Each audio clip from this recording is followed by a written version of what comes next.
Hey everyone, today I want to do a tutorial on how to cut by layers in the Silhouette Studio.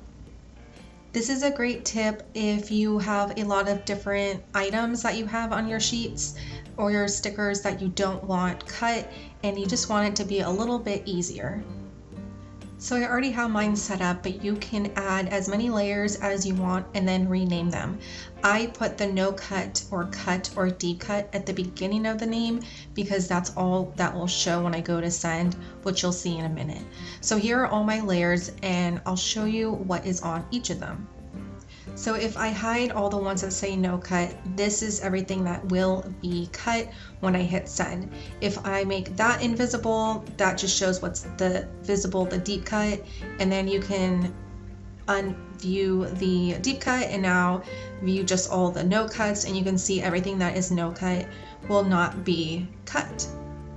So every time I'm about to send my project, I like to make sure just one last time that all of the items on each layer are the correct ones. So I'll just go ahead and make these invisible.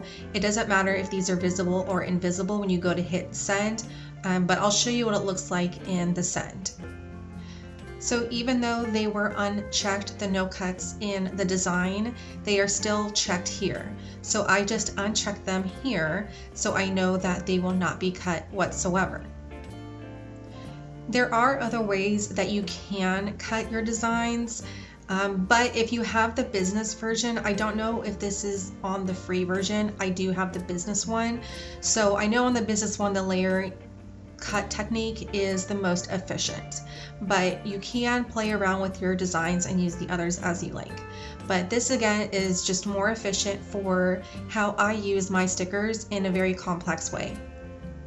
So as you can see here, you can actually change the setting for each line. So the deep cut is what I want my sticker sheet to be completely cut out of, so I use this setting. And then for the kiss cut or the cut, I use a different setting. So I know that I have the right items that are going to be kiss cut and the right items that are going to be deep cut. And that's pretty much it. So I hope this video was very informative. I know it was pretty short, but if you have any questions on how to use Silhouette and other functions, leave a comment down below and I would love to help. Again, thanks for watching and I hope you have a great day.